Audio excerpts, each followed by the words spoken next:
Okay, so I'm thrilled to be joined now by Adam Tarshis, who is the CEO of Mozza Foods. They're a company that's making waves in the alternative dairy space through the use of molecular farming. While many in the industry are exploring precision fermentation and cell-based approaches, Mozza Foods is tapping into plants as biofactories to produce real dairy proteins. That's real dairy proteins without the cows. It's an exciting approach that promises sustainability, scalability, and the ability to craft dairy products that don't compromise on taste or texture. So right now we're going to dig into how Mozza Foods is leveraging this technology, what sets the company apart, and what the future holds for plant molecular farming. Adam, thank you so much for joining us. It's great to have you here. Excited to be here, Nick. Thanks for having me. Now, Mozza Foods is working in a fascinating space. Could you start by explaining what molecular farming means for food production and why it's an exciting approach for dairy proteins in particular? Absolutely. So I want to start by saying molecular farming isn't really a new technology.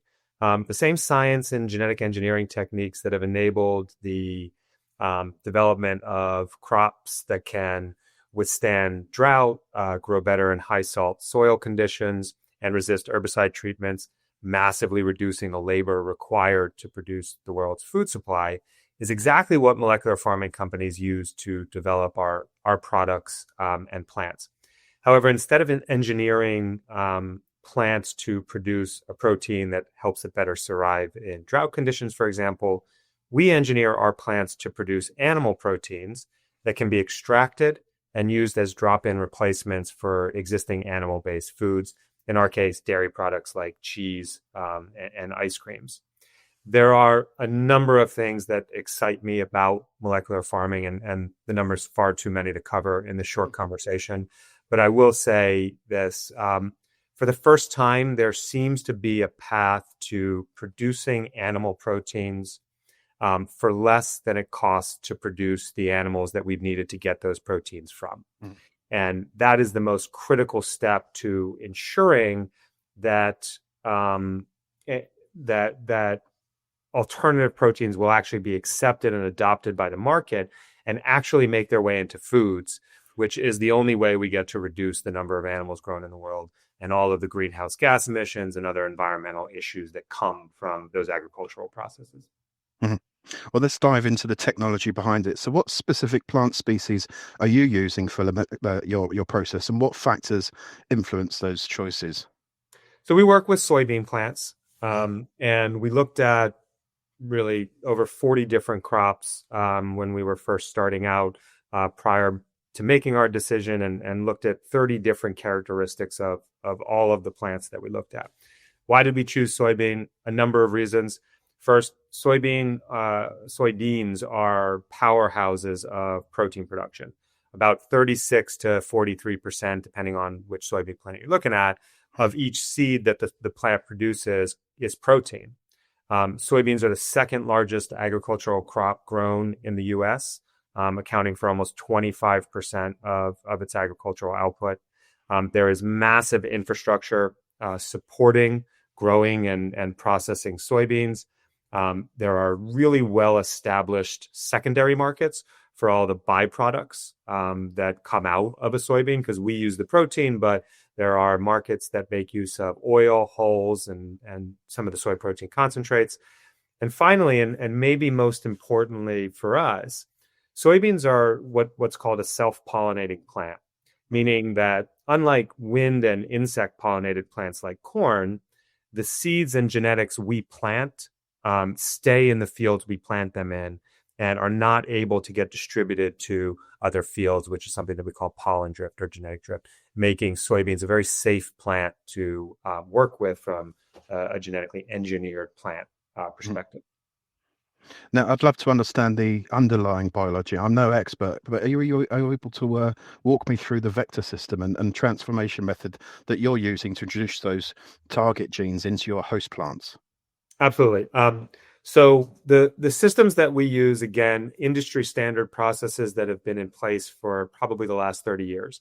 Right. So agrobacterium is a bacteria that only infects plants.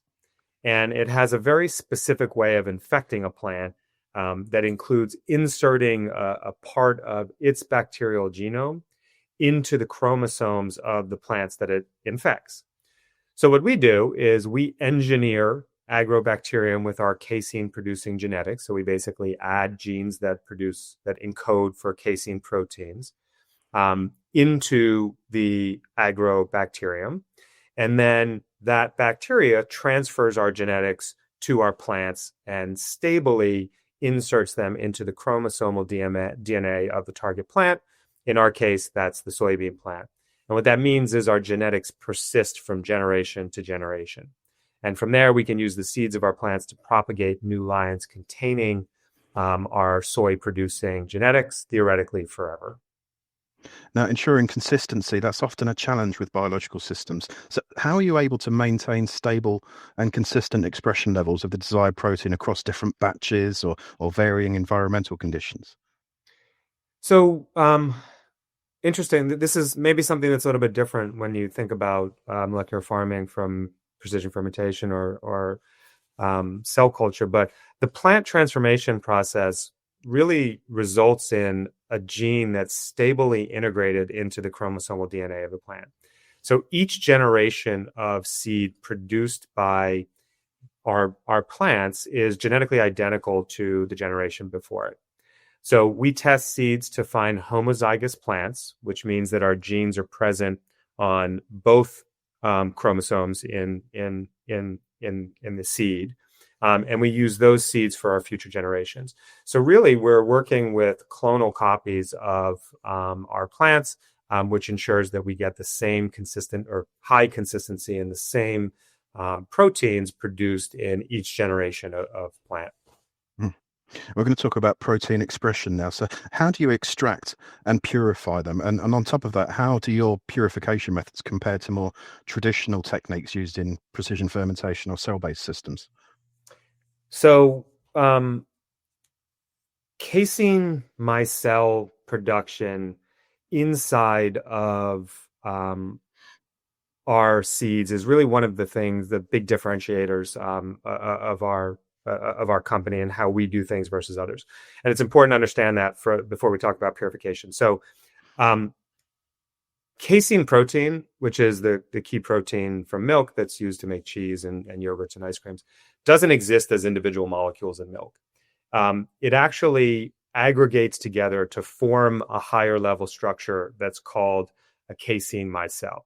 And a casein micelle is made up of tens of thousands of individual casein proteins. So what we do is we produce not just individual proteins in our plants, but all of the proteins that are necessary to form that higher level casein micelle structure in vivo or inside of our seeds.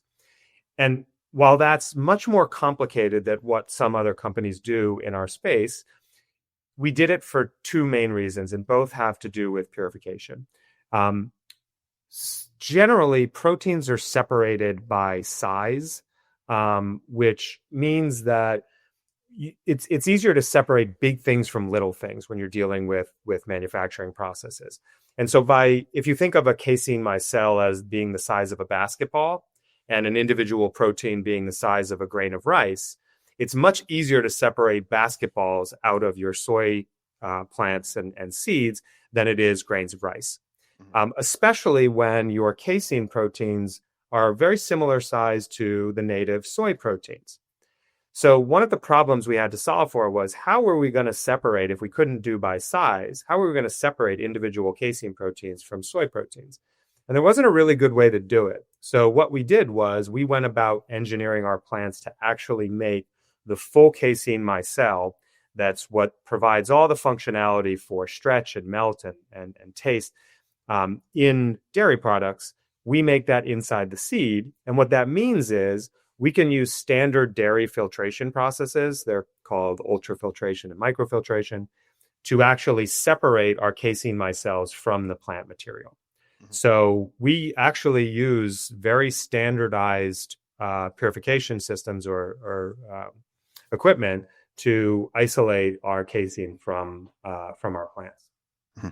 So that's one difference between you guys and your competitors out there. It's becoming quite a competitive space with several players exploring the technology. So what makes your platform stand out in other ways from other companies in the sector?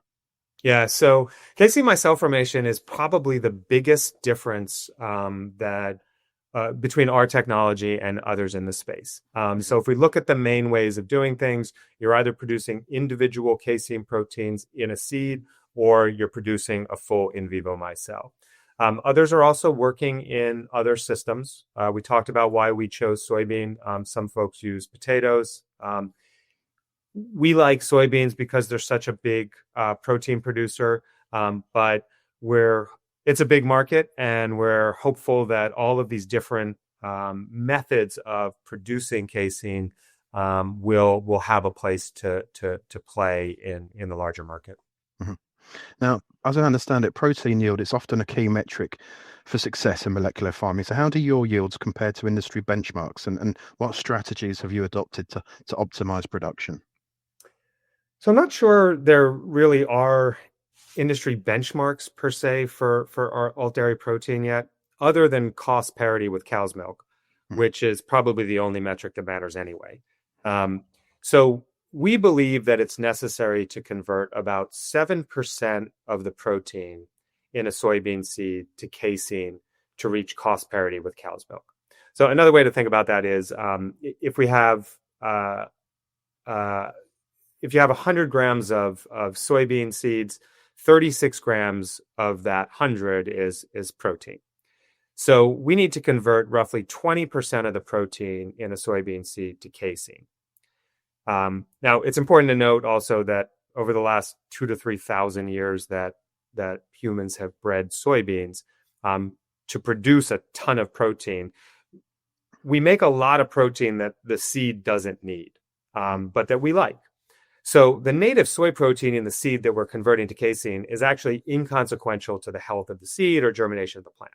So it's very possible to convert that protein to casein. Now, I can't speak to what others in the space have done, but we've been increasing the expression levels in our seeds by roughly tenfold every year for the past 2 or 3 years. So in our seeds right now, we've converted about 0.3% of the soy protein to casein. Now we're on track for another 3 to 10x improvement this year, and are targeting seeds uh, with casein making up about 1 to 3% of the total protein content by the end of 2025. And this would get us very close to where we need to be for cost parity with cow's milk. And if you think about that in terms of dollar value, we'd be about 3 to 4 times more expensive than cow's milk. Now, no interview in PPTI is complete without mention of scaling, which we know is a huge hurdle from lab to commercial production. So, how is Mozza Foods addressing the scalability challenges that other companies often struggle with? So this is one of my favorite things about molecular farming, and I think it's one of the most compelling aspects of what we're doing, and one of the reasons that led me into this field. We effectively get scaling for free. Once we have a seed that produces the amount of casein we need, we just distribute those seeds to more and more farmers and grow on more and more fields to scale up our production. That said, the one area that tends to be the scale challenge in molecular farming is purification. But that's the problem that our in vivo micelle solution solves. So purification, like I mentioned, in large scale tends to, if you're working with large scale, high throughput manufacturing systems, you're generally separating things by size. Mhm. And again, it's a lot easier to separate out big things of casein than small things of casein from the seed. So that was the driving factor for all the extra work we did with our genetics to be able to produce our micelles inside. So we're very excited about now. All that said, the difference between molecular farming and precision fermentation, for example, is you can very quickly get up and running in a fermentation platform because it's easy to work with yeast. Yeast have a life cycle of 18 hours, so you can run many generations of different tests very quickly. With plants, it's much more challenging. Up front, plants take a lot longer to grow. It takes about 3 months for a plant to grow from seed to plant in our greenhouse. So the biology and the R&D complexity is much higher. But once you solve those problems, scaling in the fields is far, far easier than when you talk about precision fermentation and cell culture. And that's really the huge benefit that I think molecular farming brings to the space. Now, moving from concept to reality, that's a critical step for any food tech company, as I'm sure you can vouch. Are you able to share any recent milestones, such as partnerships with food manufacturers or successful pilot runs or any regulatory progress? My board, investors, and wife always tell me that I'm way too transparent with everything. So I'm an open book. So I'm happy to share everything we're doing.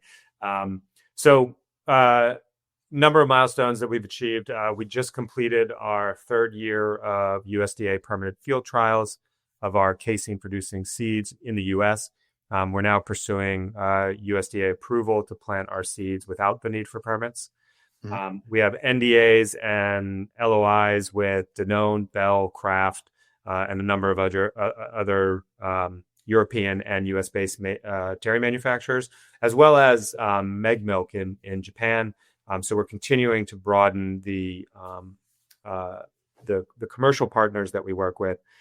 We've produced small amounts of cheese from casein proteins grown in our plants. This is on the gram level. But the hardest thing about molecular farming, again, as compared to cell culture and fermentation, is once I can make enough casein to make large amounts of cheese for samples, we're finished, because we front load all the complexity of scale up and other deployment into seed development and largely get scaling for free. So we expect to have large scale samples in customers' hands in late 2025. So a little bit later this year, probably Q4, Q1 of 2026. Well, be sure to keep us up to date with that progress. I appreciate that transparency. You don't really often hear that. Now, Adam, looking ahead, how do you see molecular farming evolving over the next, I don't know, 5 years, particularly when it comes to supporting food security and driving sustainable food systems? So I very much believe that precision fermentation has a huge role to play in the production of higher value molecules and animal proteins, products like collagen, lactoferrin. But I don't believe fermentation or cell culture is the right technology for producing commodity proteins like casein at scale, because I just haven't seen the economics and the path to being able to achieve cost parity with milk from cows. And milk is the definition of a commodity protein. Molecular farming can. And like I've said, while the initial R&D is more challenging and takes longer, we're coming to that time in 2027 and 2028 when the seeds that molecular farming companies are growing will start yielding the expression rates we need to start commercializing products. And that's going to be a seismic shift in the all protein space, because scaling can happen quickly and without a lot of capex and expenditures on infrastructure. With regard to sustainability, dairy companies have set very challenging sustainability targets to hit by 2030. And so you're going to see the major dairy players get more and more aggressive with their support for and adoption of all protein options in the coming years, as the products that are available are drop-in replacements for the current bovine milk, cow milk inputs from a taste, texture, and cost perspective.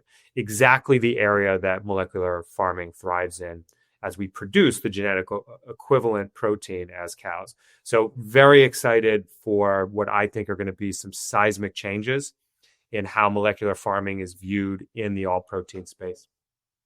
Just a couple of questions left now, Adam. Consumer acceptance is another topic we cover a lot. So public understanding, that can make or break new food technologies. So what are some of the common misconceptions about molecular farming that you'd like to address right now? There are a few. First, as I mentioned before, this isn't new technology. We're just making different proteins with the same tried and true technology that's been deployed on over 400 million acres in the US and South America for the last 30 years. Another way to put that is this technology is here and it's been working. The second thing I'd say is within 10 years, more dairy protein will be produced in plants than cows. I firmly believe that. Timelines for commercialization, while longer than what fermentation has promised, precision fermentation, our commercialization timelines aren't far off. And unlike the other tech in this space, they have the potential to be cost competitive with cow's milk, which at the end of the day is really the deciding factor for success or not when you're producing a molecular equivalent form of your target protein, in our case, casein. Everybody cares about sustainability until they have to sacrifice anything: cost, taste, texture. And that's fine. We just have to know that we have to meet the consumer where they're at. And I think once the public sees that, they'll be excited about the work we're doing too. And finally, what aspects of plant molecular farming are you personally most excited for consumers to experience once those products using your ingredients hit the market?